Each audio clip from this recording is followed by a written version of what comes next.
Basic proportionality theorem. Basic proportionality थिअरमला शॉर्टकटमध्ये BPT असं सुद्धा म्हटलं जातं. कंडिशन काय दिलेली आहे ते चेक करा. First, if a line is parallel to a side of a triangle intersects the remaining sides of two distinct points. Supposed to be आपण एक ट्रायंगल बघतोय आणि त्या ट्रायंगल मध्ये ही जी साइड आहे ही साइड याला पॅरलल ही साइड घेतली आपण किंवा ही लाईन ड्रॉ केली जी पूर्ण ट्रायंगलला इतर दोन बाजूंना तिचं काय करते इंटरसेक्ट करते. Okay, then these two lines are parallel. Then the ratio AP to the PB and AQ to the QC are the ratios, or it is going to be divided into equal parts. Those two sides are going to be divided. So if a line parallel to a side of a triangle intersects the remaining sides in the two distinct points, then the line divides the sides in the equal और same proportion. हे आपल्याला बघायचं आहे. तर prove करत असताना आपण काय केलं, सर्वात आधी फिगरची काळजी घ्या. फिगरची काळजी घेत असताना जेव्हा तुम्ही ट्रायंगल ड्रॉ करताय तर ट्रायंगल ड्रॉ करताना तुम्ही ही जे बेस आहे किंवा हे जे तुम्ही ही लाईन बघताय याला समांतर म्हणजे पॅरलल लाईनच ड्रॉ करायला पाहिजे. Second, it's not compulsory that की ह्याच पॉइंटला ह्याच लाईनीला ते काय आहे पॅरलल पाहिजे. काल मी तुम्हाला सांगताना सांगितलं ह्या लाईनीला पॅरलल जरी असलं तरी हे दोन रेशो कसे येतील प्रोपोर्शनेटच येतील. इन्स्टेड जर का परत थर्ड ट्रायंगल बघितलं आपण, एक हे झालं एक हे झालं तर थर्ड कोणतं येणार इथं, तर हा पण रेशो जो येणार दोघांचा हा कसा येणार सारखा. हे सर्व BPT मध्ये फर्स्ट सेकंड आणि थर्ड तिघही साईड्सला आपण चेक करू शकतो की काय ते रेशो तुमचा जो आहे इतर दोन बाजूंचा जो रेशो आहे तो कसा येणार सेम येणार. प्रोपोर्शनेट येतो तो ॲक्च्युली. सेम म्हणजे कसा प्रोपोर्शनल येतो. बरोबर. मग हे आपल्याला प्रूव्ह करायचं आहे. दिलं काय given in triangle ABC दिलेलं आहे आपल्याला की ही जी लाईन L आहे ही कशाला पॅरलल आहे BC.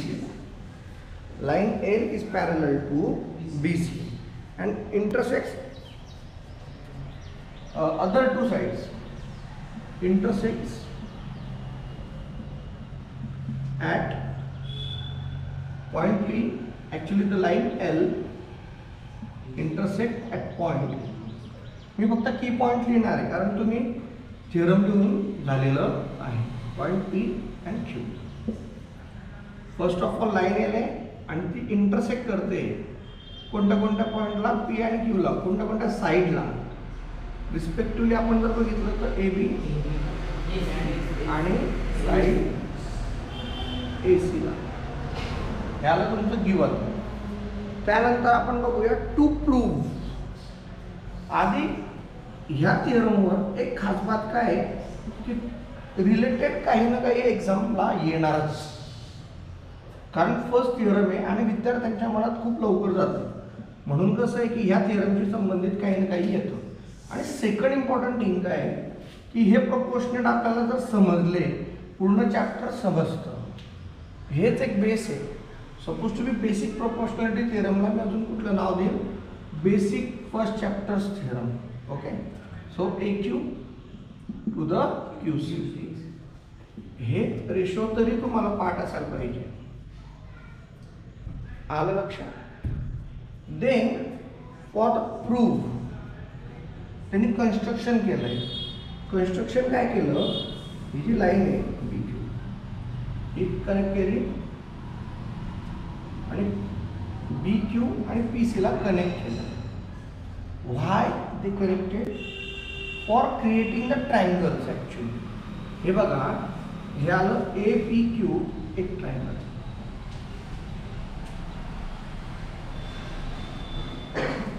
हे आलं फर्स्ट ट्रायंगल, हे आलं सेकंड आणि हे आलं थर्ड. जर तुम्ही चेक केलंय तर हे टॉपला, नंतर इथं तुम्हाला मी दाखवतो बघा, हा सेकंड ट्रायंगल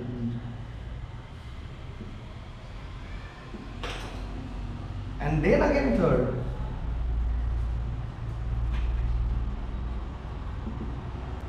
येतंय लक्षात? सो आपण हे बघितलं आता इथं 3 ट्रायंगल्स आहे आणि त्या 3 ट्रायंगल्स जेव्हापर्यंत आपल्या डोळ्यांनी आपल्याला दिसत नाही तेव्हापर्यंत समोरचं जेव्हा सांगतो हे आहे ते आहे असं आहे तसं आहे, आपण फक्त हो म्हणतो. सो जॉमेट्रीमध्ये try to imagine those circles, triangles. Okay, then आपण फर्स्ट ह्या एक्सरसाइजच्या आधीच बघितलं एरिया ऑफ ट्रायंगल्स आणि त्यांचा रेशो बघितला आपण, बरोबर आहे की नाही. आणि त्याच पॉईंट ऑफ व्ह्यूने आपल्याला हे पूर्ण थिअरम समजून घ्यायचं आहे. कन्स्ट्रक्शन इथं लिहून घ्यायचं. कन्स्ट्रक्शनमध्ये काय लिहायचं? Construction connect or join PC and another one BQ. So again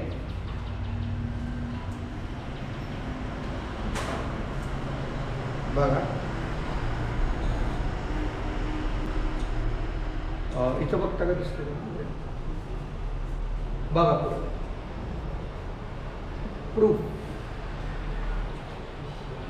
proof मध्ये एक जण उठून बघून घ्या ना.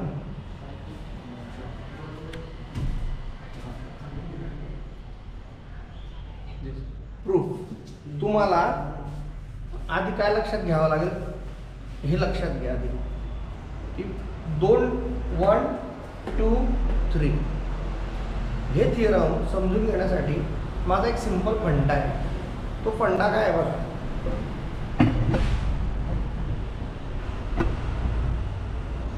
तो फंडा असा आहे 1:2 and 1:3. What is mean by 1:2 and 1:3? No, that's not the thing. We already given this one is a triangle number 1, this one is a triangle number 2 and this one is a triangle number 3.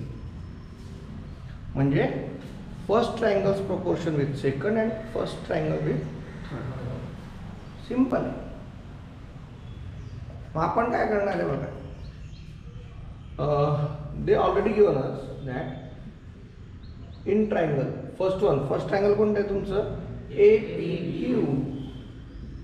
And triangle another one is a okay PQB. ते घेत असताना proportion व्यवस्थित घ्यायचं. APQ and another one triangle PQB. त्यांचा जो ratio आहे आता तो चेक करूया आपण.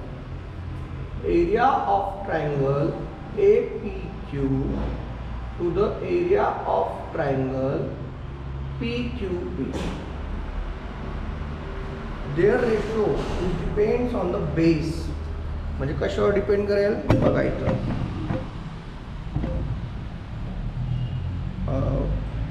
I need to check actually. हे एक बेस आणि हे एक बेस आणि परत आपण ते लिहूया. काय बघा APQ तर AP to the PQ. They have equal heights. त्यांची हाईट काय आहे इक्वल, म्हणून ते कशावर डिपेंड करेल areas depends on base or proportional to base. Again another one. Yash परत पहिलं काय आलंय 1:2. No sir. AP to the okay PB. Yes. ते कॅमेरा हँडल करणार हे AP आणि PB हे ऑलरेडी लिहिलेले आहे. Then again area of triangle APQ to the area of triangle कोणतं येणार? PQB झालं. आता कोणतं येणार? PQC. यात आपल्याला परत वन अदर साईड बघायची. बघा इथं ड्रॉ करून दाखवतो तिथं दाखवण्यापेक्षा ही बाजू जी आहे ती बघितली आपण. तर काय आलं त्याचा आन्सर मग? AQ to the QC. आता 1:2 आणि 1:3 चा फंडा समजला असेल तर तुम्हाला एक अजून फंडा सांगतो जो तुम्हाला माहिती आहे. यात मी नवीन काही सांगत नाही. जर लेफ्ट हँड साईड सेम असेल तर राईट हँड साईड काय येते? बरोबर. मग जर का 4/8 आहे आणि परत 4/8 आहे, पण हे जर का समजा नंतर किंवा instead of 4/8 I am going to tell you another point. A/B आहे आणि A/C आहे. बरोबर. हे इक्वल टू दिलेले आहेत. पण मग आपल्याला वरचं जे न्यूमरेटर आहे ते बरोबर आहे, पण सर हे तर B आहे, हे C आहे. बरोबर. मग आपण काय बघूया बघा, APQ आणि APQ हे सेम आहे. APQ आणि APQ वरची बाजू काय, न्यूमरेटर काय आहे? मग डिनॉमिनेटरला आपल्याला आता चेक करायचं आहे. जर लेफ्ट हँड साईड सेम आली तर राईट हँड साईड ऑटोमॅटिकली काय होऊन जाणार? हो की नाही? बघ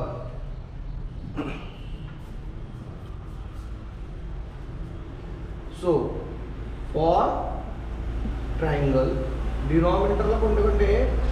PQB and PQ triangle PQC. आता यांचा आपल्याला घ्यायचं आहे एरिया. एरियाचा फॉर्म्युला काय आहे? 1/2 बेस इंटू हाईट. 1/2 तर इक्वल आहेच. मग आता इथं जर बघितलं तुम्ही लाईन L ही कशाला पॅरलल आहे? इथं ह्या दोघं लाईन्स काय एकमेकांना पॅरलल आहे. Line L parallel BC. For triangle म्हणण्यापेक्षा इन ट्रायंगल म्हणूया. L पॅरलल BC आहे. यस और नो? म्हणजे मी नेहमी उदाहरण देतो तुम्हाला. तुम्ही जर का वरचे आपलं वरचं टॉप आणि बॉटम bottom बघितलं घराचं, तर हे दोघांमध्ये जेवढे पण तुमच्या हाईट येणार, ह्या हाईट्स कशा येणार? Same. So here height is same for both triangle. कशी आली ते समजली का तुम्हाला? हाईट कशी येणार तुमची बोथ ट्रायंगल साठी? सेम. आणि आता आपल्याला बस एक बघायचंय बेस. तर PQB आणि PQB आणि PQC. तर इथं जर तुम्ही बघितलं दोघांचा तो बेस आहे, हा काय घेतलाय तिथं? PQ. म्हणजे बघा इथं घेताना कसं घेतलंय? हा PQ बेस घेतलाय आणि हाईट कशी घेतली आहे? अशी. अगेन PQ हा काय घेतला तुम्ही? हा घेतलाय बेस आणि ही काय घेतली तुम्ही? हाईट. येते लक्षात? मग ही हाईट तर सेम आहेच, बेस पण सेम आहे. यस और नो? जर का बेस आणि हाईट दोघांचा सेम आहे, therefore area of triangle I need to check out PQB actually. PQB is congruent to area of triangle PQC. आता इथं आपण ही इक्वेशन नंबर 1 घेतली, ही इक्वेशन नंबर 2 घेतली आणि ही घेतली इक्वेशन नंबर 3. जर आपण कंपेअर करू area of triangle APQ is equal to area of triangle APQ. इथं तर तुम्हाला काही डाऊट नाही ना की हे स्वतःला सारखं आहे? तसंच सिमिलरली इथं पण तुम्हाला डाऊट नाही की हे दोघं सारखे आहेत, कारण आपण आता बघितलं बेस आणि हाईट काय आहे? सेम.